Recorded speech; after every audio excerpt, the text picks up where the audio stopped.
rising price, tightening time spreads and plunging warehouse stocks. The Shanghai Futures Exchange SFI lead contract is showing all the signs of a classic bull market. There is plenty of evidence to suggest that the futures market is accurately reflecting acute stress along the length of the country's physical supply chain. Within a tightening global raw materials market, China's lead production sector has come in for particular scrutiny as Beijing wages war on industrial pollution. And the stresses could become more acute as China loses an important source of raw materials from North Korea as part of its commitment to international sanctions. It's a starkly different picture to that on the London Metal Exchange LME, where stocks and time spreads are still at comfortably relaxed levels and money managers are short. SFI lead stocks were 16,568 tons at the end of last week, down 80% from a May peak of 83,622 tons, and the lowest since March 2016.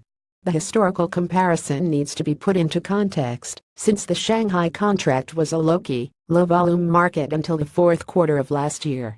Low and falling inventory has flipped Shanghai time spreads into backwardation, with nearby months trading at premiums to next dated months all the way through to April next year. Both price and market open interest are at their highest since last December, a record-breaking month for the Shanghai lead contract after its 2011 launch. Back then it was only one of several commodity markets to experience the gala-first impact of China's flash investment crowd. But what is noticeable this time is that volumes, though spiky, are nowhere near the levels during the December bubble. That suggests lead is not on the retail investment radar right now, or at least only dimly lit. Rather, the signals from the futures market, particularly the dramatic drawdown in inventory, point to a genuinely tight physical market. The first sign of stress in the sector came from the country's trade figures.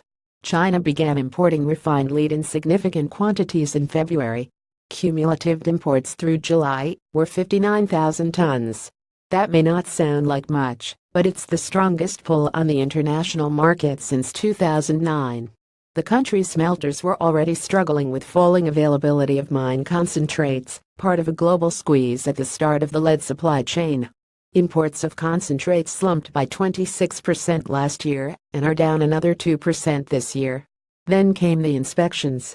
Beijing has teams of inspectors fanning out across entire industrial supply chains to check environmental performance and to close illegal capacity. Industrial metals are one of Beijing's prime targets, and lead, a metal associated with toxicity, seems to have come in for special treatment. Mines, smelters and lead-acid battery makers have all come under scrutiny. This year domestic environment inspections have reached their most severe period in history, says ANTIC, the research arm of the China Non-Ferrous Metals Industry Association.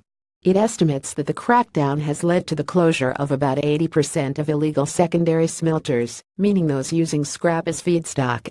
Illegal is a word with a rapidly lengthening list of definitions for Chinese environmental inspectors. But if it means a completely unauthorized black market operation, it also means that the plant's production was never counted in the official figures. What is being closed, in other words, is statistically unknown and invisible, but expanding hole in the country's already stressed supply chain. Another crack in the chain has opened in the form of a technical failure at the 100,000 ton per year smelter in Liaoning province operated by Heqing Chengxin Non-Ferrous Metal Company. It is now expected to close for a month of repairs, bringing forward a planned maintenance scheduled for the end of October. Heqing Chengxin also happens to be the main buyer of North Korean lead concentrates. Its smelter is only 140 miles (230 kilometers) from the border.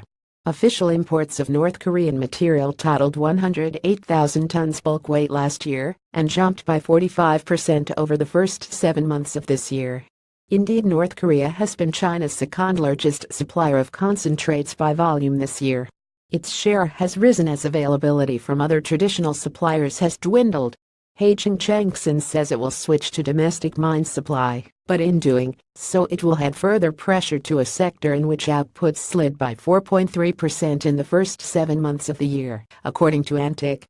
While the Shanghai lead market bubbles, London remains flat. LME 3-month metal has just clawed its way back above $2,400 a ton, after slipping to $2,257 early this month. Andy Holm is a columnist for Reuters. The views expressed are those of the author.